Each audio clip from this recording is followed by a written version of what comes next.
복음을 위해 사명을 위해라는 제목으로 함께 말씀 나누겠습니다. 여러분, 무엇을 위한다는 말은 우리의 마음을 다해 진심 어린 충성을 다한다는 말이라고 이해할 수 있겠습니다. 오늘 우리는 디모데후서 마지막 장 바울의 고백을 읽었습니다. 바울은 자신의 여정을 마무리하는 것을 앞두고 있는 가운데 마지막 힘을 다해서 손끝에 힘을 주어서 이 글을 써내려가지 않았을까 싶습니다. 바울의 마지막 부탁이 담긴 이 글의 내용을 보면 그렇게 웅장하지도 않고 또 너무나 평범해 보이기도 합니다. 그래서 표제만 보면 아시다시피 이 부탁은 정말 사사로운 부탁처럼 여겨집니다. 그러나 바울의 마지막 부탁은 평범한 것 같으면서도 평범하지 않은 나름 무게감 있는 부탁입니다.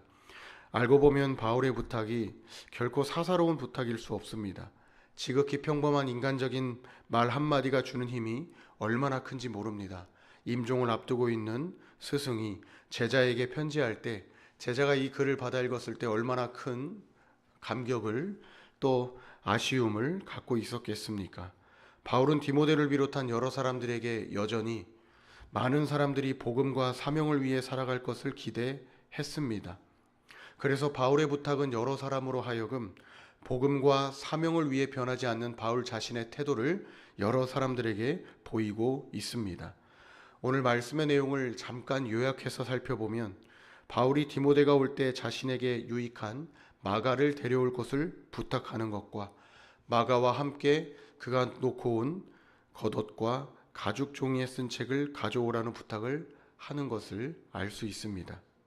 바울의 이러한 부탁은 지금 바울 곁에 남아있는 사람이 많지 않더라도 그는 여전히 변함없이 이방인들에게 복음을 전파하겠다는 강한 의지가 담긴 것입니다. 여러분, 바울에게 말로 설명할 수 없는 큰 힘을 주신 분이 누구시겠습니까? 하나님이십니다. 바울은 다메섹 도상에서 처음 부활하신 주님을 만났을 때 우리 주님이 이방인에게 복음을 전할 그릇으로 바울을 사용하시겠다고 하신 이 말씀을 기억하고 있습니다. 이것이 바로 감옥에서 임박한 죽음을 기다리는 바울에게 복음을 전할 용기가 되는 큰 힘이 되지 않았을까 싶습니다. 잠깐의 기록 속에 스쳐 지나간 사람들을 생각해 보면 인간적으로 바울은 마지막 순간이 쓸쓸해 보입니다. 대만은 세상을 사랑해서 바울을 버리고 데살로니가로 갔습니다. 그레스게는 갈라디아로, 디도는 달마디아로 갔습니다.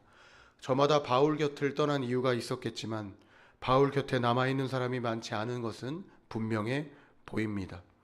처음 바울이 전도 여행을 다닐 때만 하더라도 바울을 신처럼 떠받들던 수많은 군중이 존재하지 않습니다. 바울이 전도 여행을 다니면서 교회를 세웠고 그곳에서 신앙생활을 하던 사람들이 지금 바울과 자주 연락을 하는 것도 아닙니다. 오늘 우리가 함께 읽은 이 말씀은 지금 바울 곁에 남아있는 사람이 많지 않다는 것을 보여주고 있습니다. 그 증거로 바울 곁에 누가만 남아있다고 말씀하고 있습니다. 17절 말씀을 보면 놀랍게도 바울은 지금 이 순간 바울에게 가장 큰 힘이 되어주시는 분이 주님이신 것을 고백하고 있습니다. 주님이 바울 곁에 서서 힘을 주신 이유는 하나님께서 바울을 처음 부르신 그날 바울에게 말씀하신 사명을 바울이 끝까지 완수해야 하기 때문에, 이어가야 하기 때문에 그러합니다. 바울이 디모데에게 이 편지를 마지막으로 보낸 것은 아마도 수많은 사람들이 바울 곁에 있었고 바울이 여러 사람 때문에 울고 웃었지만 지금까지의 여정을 돌이켜볼 때 동역에 가장 큰 기쁨을 준 사람이 디모데여서이지 않을까 생각됩니다. 사랑했던 사람, 함께했던 사람이 눈앞에서 또는 마음에 상처를 남기고 곁을 떠나는 것만큼 슬픈 일이 없습니다. 그럼에도 불구하고 바울은 여기서 한 사람 한 사람 이름을 기억하고 언급하고 있습니다. 그가 여전히 사람에 대한 기대를 가지고 있고 미련이 남아있다는 것을 보여주는 것입니다. 나열된 인물들은 크게 두 가지 모습으로 구분됩니다. 바울에게 깊은 상처를 주고 해를 입힌 사람과 바울 곁에 지금도 남아있는 사람입니다. 한때 바울과 갈라섰던 마가였지만 지금은 다시 복음의 일꾼으로 인정받고 있는 것을 보면 바울에게 깊은 상처를 주고 해를 입히고 떠난 사람이라 할지라도 다시 하나님께로 돌아올 수 있는, 하나님은 그러한 은혜를 베푸시는 분이신 것을 알 수 있습니다. 바울은 자신에게 깊은 상처를 주고 해를 입히고 떠난 사람에게 일절 복수하지 않았습니다. 하나님께서 각 사람이 행한 대로 갚으신다는 것을 알았기 때문입니다. 그래서 바울은 16절 말씀에 기록된 것처럼 내가 처음 변명할 때에 나와 함께한 자가 하나도 없고 다 나를 버렸으나 그들에게 허물을 돌리지 않기를 원하노라 라는 말을 할 수 있었습니다. 혹시 여러분도 주의 일을 하면서 사람 때문에 울거나 웃어본 일이 있으신지 모르겠습니다. 우리도 바울처럼 내면 깊숙한 곳에 있던 고백이 입 밖으로 터져 나올 때 불평과 불만이 아니라 허물을 저 사람에게 돌리지 않겠다는 자랑스러운 고백을 할 수 있기를 바랍니다. 우리가 외로운 현실을 마주하더라도 하나님께서 여러분과 함께 하신다는 것을 기억하시면서 지금 내가 묵묵히 해야 할 그 일을 할 수 있는 지혜롭고 보배로운 주님의 자녀들 되시길 축원합니다. 바울이 처음 변명해야 하던 때는 바울이 처음 재판을 받을 때입니다. 이때부터 여러 사람이 바울 곁을 떠나기 시작했습니다. 그럼에도 불구하고 바울은 아랑곳하지 않고 하나님 나라의 복음을 여전히 수고를 아끼지 않고 전했습니다. 바울은 자신의 인생이 사람에게 붙들려 있는 것이 아니라 하나님께 붙들려 있다는 확신이 있었던 사람입니다. 그러니까 사람은 날 실망시키고 떠날 수 있어도 하나님은 떠나지 않으신다는 확고한 믿음으로 복음을 전할 수 있었습니다. 여러분, 복음과 사명에 충만한 삶을 사는 사람은 자유로운 삶을 사는 사람입니다. 우리도 인생을 살아가면서 바울처럼 사람 때문에 아파하고 버림받고 외로울 때가 있습니다. 사람을 탓하거나 너무 자주 억울해할 때가 있습니다. 이러한 일에서 자유할 수 있길 바랍니다. 우리도 바울처럼 사람의 손을 바라보지 않고 우리를 꽉 붙잡고 계시는 하나님의 손을 바라볼 수 있는 은혜가 있길 바랍니다.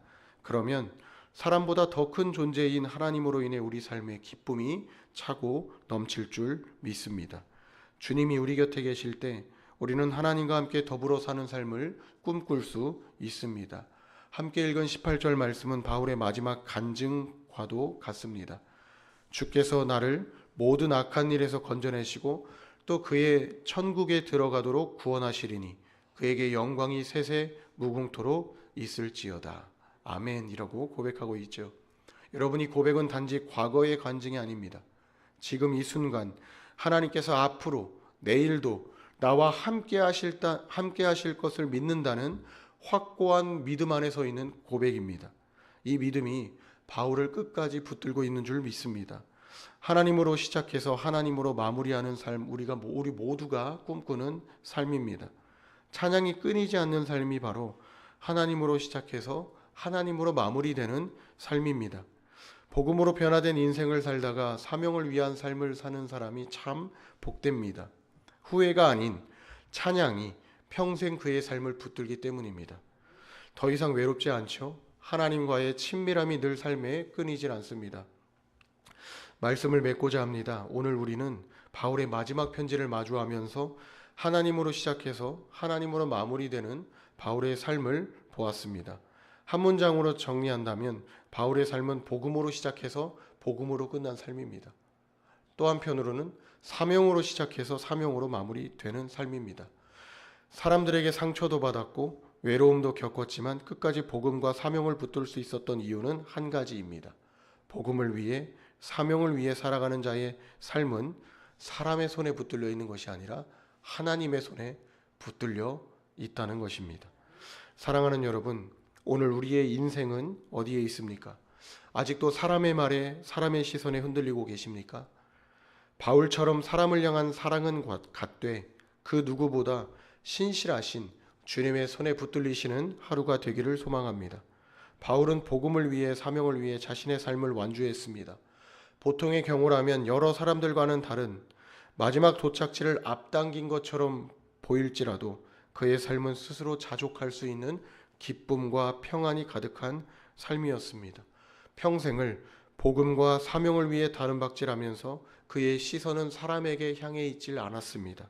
마지막까지 자신을 도우시는 주님께 향해 있었습니다. 오늘 이 말씀처럼 저와 여러분의 인생도 복음을 위해, 사명을 위해 살아가는 인생이 되기를 축원합니다. 이 아침 함께 기도하실 때 합심하여 기도하겠습니다. 첫째로, 주님, 사람의 외면과 배신, 상처 속에서도 주님만이 나의 곁에 계심을 믿습니다.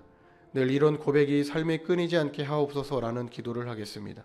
두 번째로, 사람의 말이 아니라 하나님의 말씀에 붙들리고 사람의 손이 아니라 신실하신 주님의 손에 붙들려 복음을 위해 사명을 위해 살겠습니다 라고 기도하시겠습니다. 주님의 이름 한번 부르짖고 함께 합심하여 기도한 뒤 개인 기도하시고 돌아가도록 하겠습니다.